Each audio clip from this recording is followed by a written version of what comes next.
I got to a point in my life where I got tired. So I'm getting on the plane, right? And I'm walking all the way to the back like I got to move so they can get to the bathroom. I'm saying to myself, like, why I got to keep passing first class? Like, why can't I never sit in first class? Like, I'm not envious of nobody. I'm not jealous. Like, I'm not trying to be like nobody. I'm just like wondering, like, why I got to keep passing first class? Like, what's going to happen one day where I can sit in first class? Like, why am I not in first class? Like, why they put me all the way in the back? Like, why am I like got a 4-hour layover when they fly me from here to there to here to get back to here? I'm like, why can't I just fly straight? Why am I not in the 5-star hotel with the concierge? You know what I'm saying? Like, why can't I get a concierge? Why can't I get the place with the bread? Like, why is his wife driving a European vehicle and my wife?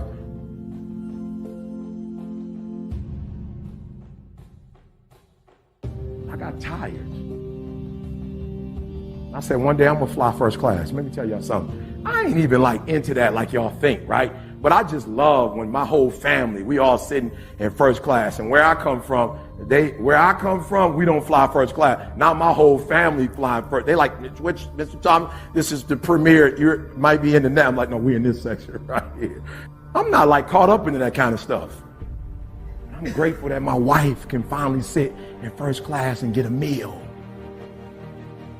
My children are in first class and this is not a standard.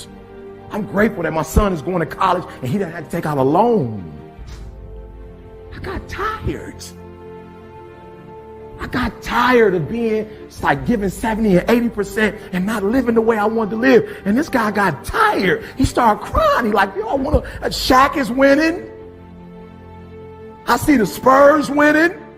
I see Chauncey Billups with his new team. I see other people winning and I'm not winning and I want to be a winner and I'm tired. And I got tired, y'all, so I did something about it. I woke up every day and started grinding. I was tired. I was tired looking at my wife. My wife was looking at homes. She looked at a home that was like $50 million. Like, what you looking at a $50 million house for? She like, goals. I'm like, what kind of goals? She like, you're going to have to work a little harder.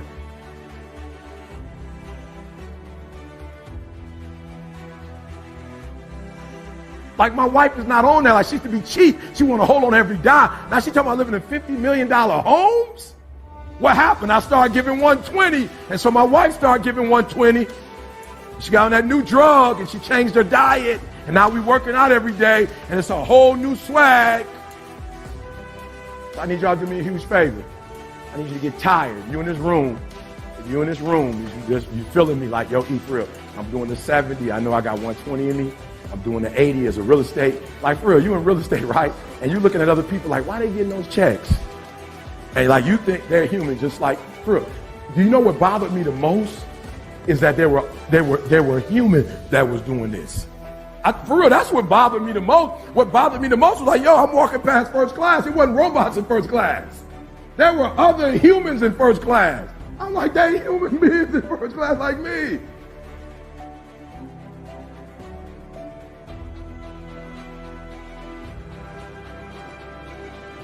Like, I'm looking at these homes like, yo, they just drove in. That's another human. What's the difference between my man and me? The effort that he gives, the information that he has, the effort that he gives, the information that he has, the effort that he gives.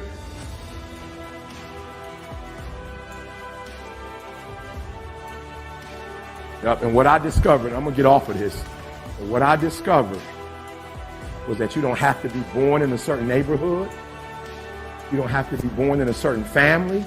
You don't have to have a certain socio-economic status. It only takes one thing to get what you see other people have that you want, and it's called effort.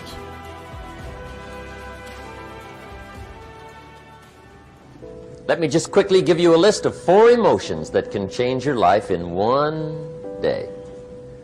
Emotions are powerful. Sometimes it doesn't take much to alter your whole life direction. Okay, here they are. Number 1, disgust. Powerful emotion. Disgust says, I have had it. See, that could be the day. The day you can say, I've had it. And whether you've had it with something small or something major, the day you can say, I've had it, may not be the day it ends, but the day it begins. That's what I said when that little Girl Scout left my door when I'm 25. I give her the big lie, she leaves, I say, I don't want to live like this anymore. I've had it with lying and being broke. Powerful day. The man's finally had it with mediocrity. He's had it with being a loser. He's finally had it with those awful sick feelings inside, knowing his wife is at the grocery store looking at 2 cans of beans, one marked 37 cents, one marked 39 cents. And the guy sick inside knows his wife's going to buy the 37-cent can, and she doesn't even like the brand. Do you know why she's going to buy the 37-cent can? To save 2 cents. The guy sick inside finally says, I've had it.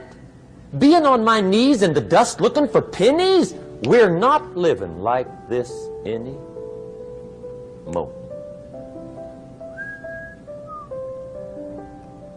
Could be the day that turns your life around.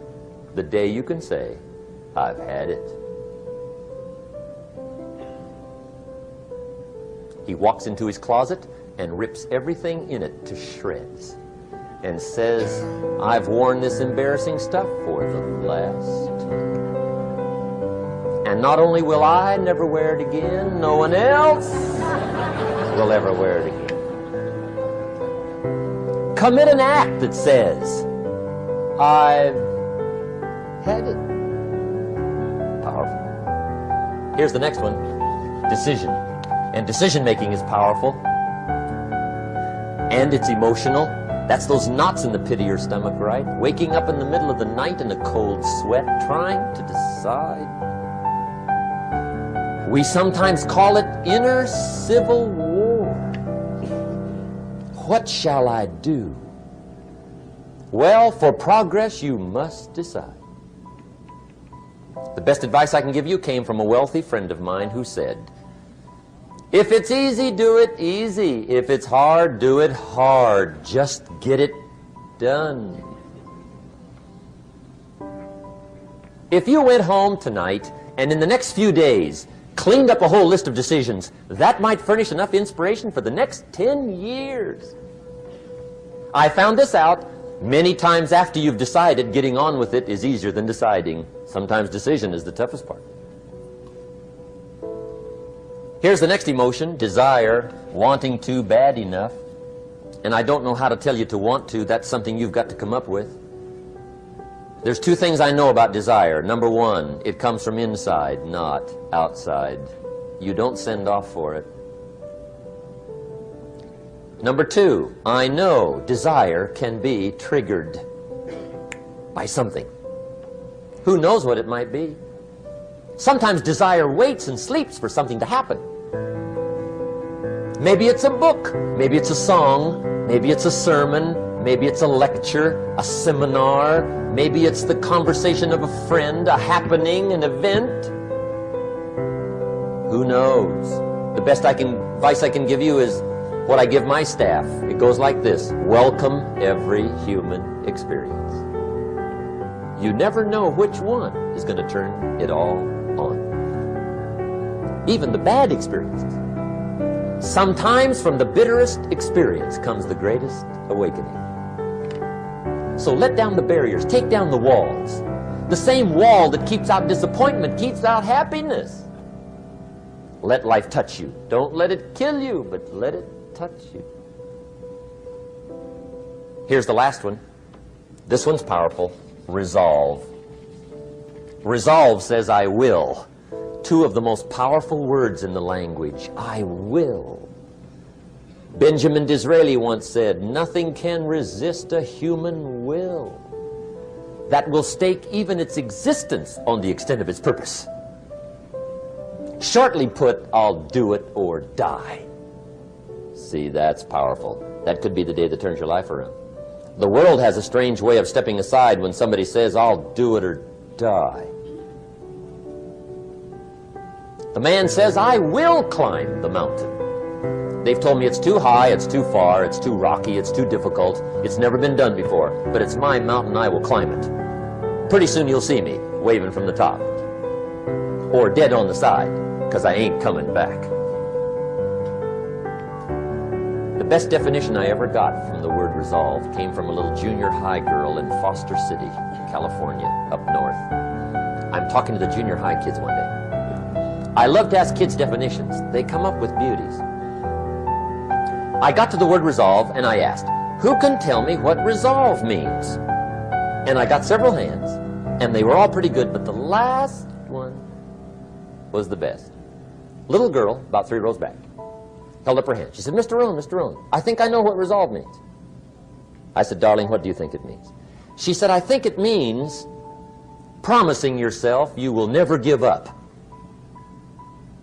I said, that's it. Webster, stand aside. That is the definition. Promise yourself you will never give up. I asked the kids, how long should a baby try to learn how to walk? How long? How long would you give your average baby before you shut him off? See, any mother in the world would say, you're crazy. My baby's going to keep trying until it learns how to walk. What a magic formula. Now let me show you what triggers all emotions into activity that brings results. And results is the name of the game. Here it is. Action. Finally, you must do something about how you feel. Jesus, the master teacher, said, don't just be listeners, be doers. The world admires the doers.